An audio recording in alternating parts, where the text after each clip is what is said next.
Good morning everyone! Ito yung aking ganap bago ako mag 2 days off. At pag ganitong ako may hatid na pagkain, ibig sabihin straight ang inyong salonistang mangyan. Pero sabi ko nga, pagkatapos ng isang buong araw na yan, ay 2 araw naman akong nagpahinga. Meron kasi mga importanteng bagay na kailangan ko talagang asikasuhin. Dahil sa pagod nga din, ay kulang na kulang din ng isang buong araw na pahinga. Fast forward, eto na nga nagsimula na ang aking 2 araw na day off at syempre kasama dyan ang aking pakikipag-bonding sa aking mga fur babies tulad na lang ni Savi. Ito na po si Savi. Diba sobrang laki na niya? Mas malaki pa yan sa kanyang Daddy Sam. At dahil nga ngayon lang nila ako nakasama ng matagal, abay kahit antok na ay ayaw pa talagang matulog. Pilit na nilalabanan yung kanyang antok. Baka daw kasi pag pumikit siya at pagising niya ay wala na naman ako sa kanyang paningin. At sadyang nakakatuwa siya dahil kapag ganitong tulog nga ang kanyang mga kapatid ay hindi niya rin iniiwanan. Sobrang napaka-playful talaga ni Savi. Maalaga at ingat na ingat sa kanyang mga kapatid. Dito nga ay kinakausap-kausap ko siya. Ay kita niya naman kung paano papikit-pikit ang aming baby na yan. Aba, pagkagising nga na itong 2 batutay, eto naman nakikipagkulitan sa kanyang ate. Mabilis nga lang talaga ang panahon, kita nyo naman at halos 1 buwan na rin itong 2 batuta na ito. Dito nga ay nagpapahinga sana ako, kaya lang itong isang batuta na si Abby ay tawag na tawag sa akin at gustong sumampa dito sa bed. Ikakoy halika na nga.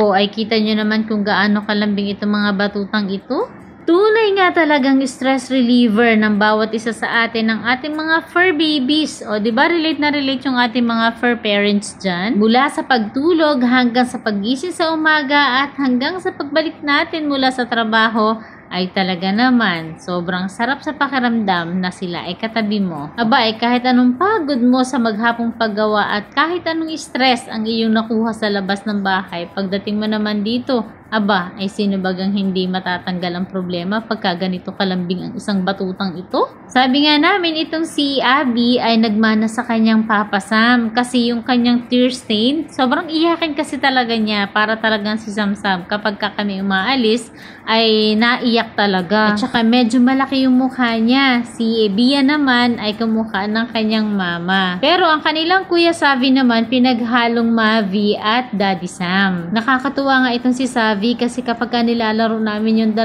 sumisiksik pa rin siya kasi parang sinasabi niya na wait lang, ako ang una mong apo. Diba Lola, ako ang una mong apple of your eyes? Kaya ayan, naglalambing talaga sa kanyang lolo. Nakikisiksik sa kanyang 2 kapatid. Sadyang hindi maiiwasan talaga yung tear stain nila kasi pagka umaalis kami ay umiiyak yung mga yan. Ay hindi naman pwedeng hindi iiwanan at syempre ay magtatrabaho. Ay may kanya-kanya ng ambisyo itong mga batutang ito. Tingnan nyo naman itong gawa ni Savi na ito. Ay ni Savi tuloy. Litong-lito na din talaga ako sa kanilang mga pangalan. Itong si Bia ay sa galing talaga magpakamot sa kanyang ate. Na dati ay halos hindi makalakad-lakad at hindi makatayo. Pero ngayon ay ganito na sila kalaki. Sabi ko nga sana wag na lang sila lumaki ng kagaya ni Savi. Ganyan na lang sila kaliit. At talaga namang magaling na nga kumain at sobrang kulit na din. Ang galing-galing ng makipagkulitan sa kanyang mga ate. Ano? Tinaguan ka? Asa na, bibi? Tapos nakikipag-away na si Mama, si Abby sa loob. Ay, pinalalabas nilang 2. Oh, nasaan? Nakapasok sa loob ng bangko. Ay, siya. Oh, gawan mo ng paraan yan. Oh. Tingnan mo. Ayun, labas. Dala, kaya na, Sabi, ito na. Sabi, go. Ulit.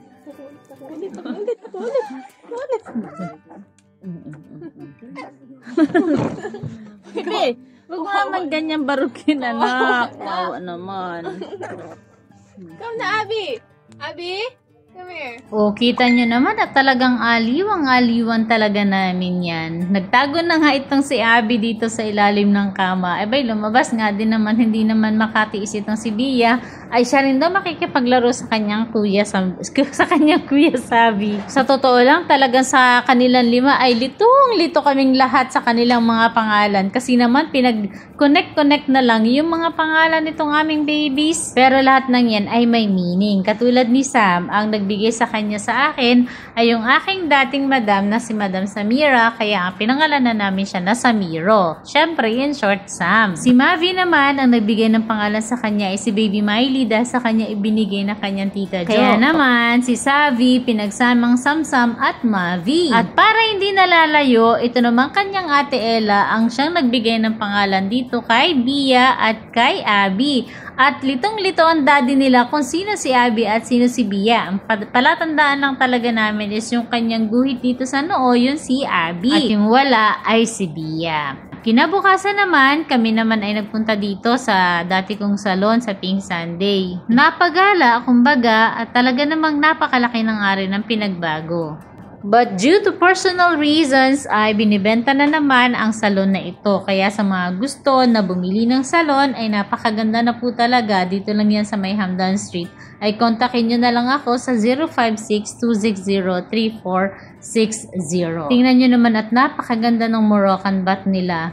Dati nga, nung ako pa ang nag-handle nito ay sobrang lakas talaga ng salon na ito. Pero dahil sa mga hindi inaasahang pangyayari na hindi natin kontrolado at ayaw ko nang i-chismis pa sa inyo, ay eto na nga at ibinebenta na ulit ng dating nakabili ng Pink Sunday. Malinis at maganda at wala ka naman din problema sa papel. Kaya kung gusto nyong bilhin ito, i-PM nyo na ako. Kaya i-message nyo ako dun sa number na binigay ko nga sa inyo. Ito naman yung kusina niya. Saglit lang din naman kami na tumambay dito. Syempre, chumika pa sa akin dating mga kasama sa trabaho at ako'y umuwi na.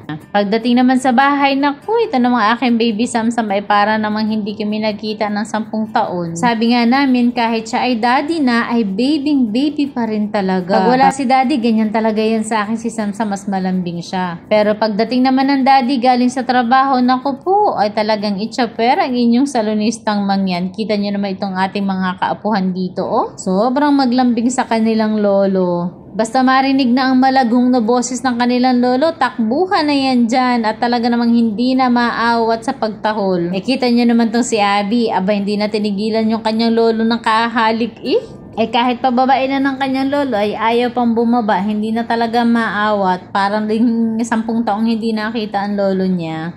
Ito talagang si Abby ang manang-mana kay Sam mula sa mukha niya, sa balahibo, pati sa ugali, samsam na samsam, napakahinhin pero sobrang lambing naman talaga. Ilan lang yan sa mga naging kaganapan sa aking 2 araw na pagpapahinga at marami pang iba kaya lamang ay hindi rin namin na-share sa inyo kasi may mga lugar na pinuntahan kami na hindi tayo pwedeng mag-video. Yun lang talaga ang isa sa mga nakakapagpahadlang sa atin sa pag-upload ng pang-araw-araw nating videos kasi may mga restricted area at may mga bagay na hindi mo dapat gawin at i-upload dito sa social media. Dahil alam naman natin na tayo ay nandito sa Arab country at may mga tao talaga na hindi natin pwedeng mahagip ng camera. Ganyan ka-stricto dito sa UAE. Na isa sa mga ginusto ko dito sa UAE dahil ibig sabihin nito ay nananatili na ikaw ay nasa ligtas at mataas ang seguridad ng lugar o bansa na kinaroroonan mo. Katulad na lamang kanina nung nagpunta ako ng Hamdan Center